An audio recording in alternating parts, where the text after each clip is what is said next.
Ukraine is taking Russia to court over the war. It accuses Moscow of attacking on false pretenses by alleging genocide in two eastern regions of Ukraine.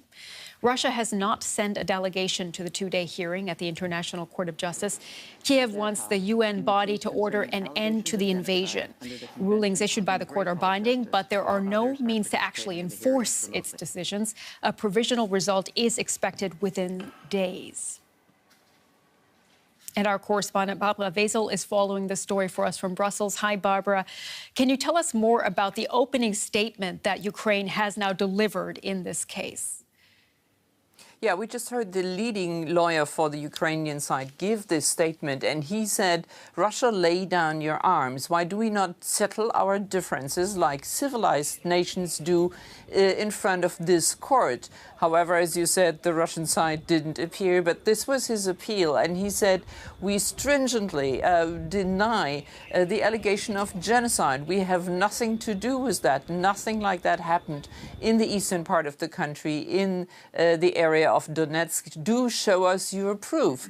And at the same time, then, of course, he also said that it is the other side round. Russia is committing genocide or is getting ready to do so by indiscriminately shelling civilian areas, housing and civilian infrastructure.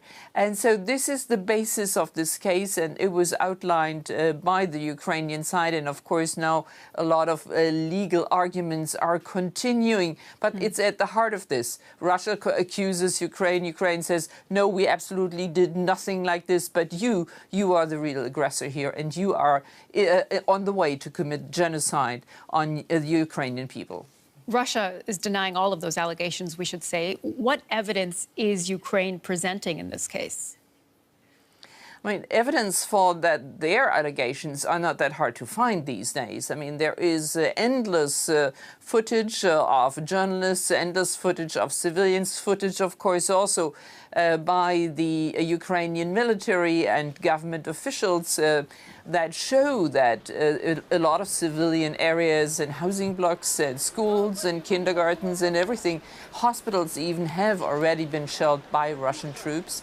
And so that is sort of giving their argument weight.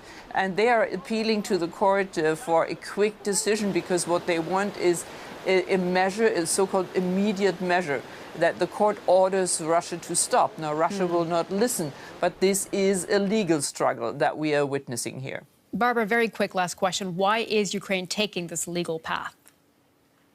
Very simple, to delegitimize Putin and his doings and his government, and also to give weight to the sanctions that have already been put up against Russia, and give weight to further sanctions, sort of give them legal weight and give them legitimacy. That is really what this is about. And in the future, even maybe to get damages from Russia, because what we're seeing there is the destruction of a country, and to rebuild it is going to cost huge amounts of money. Ukraine taking Russia to court over the war. Our correspondent, Barbara Wesel, there in Brussels, following the latest on that story for us. Thank you very much, Barbara. Let's get a roundup of some other headlines now. Japan has called Russia's attack on Ukraine's largest nuclear facility an unforgivable, outrageous act. Russian soldiers took the Zaporizhzhia facility on Friday after shelling it, and have reportedly turned off its internet and telephone lines. The UN nuclear watchdog has also voiced its concern. Reliable communications are critical to nuclear plant safety. And several nations are calling on Interpol to suspend Russia from the organization immediately. That's according to the British Home Secretary. The countries cite the threat to public safety from Russia's invasion of Ukraine. The law enforcement body is a network of 194 countries.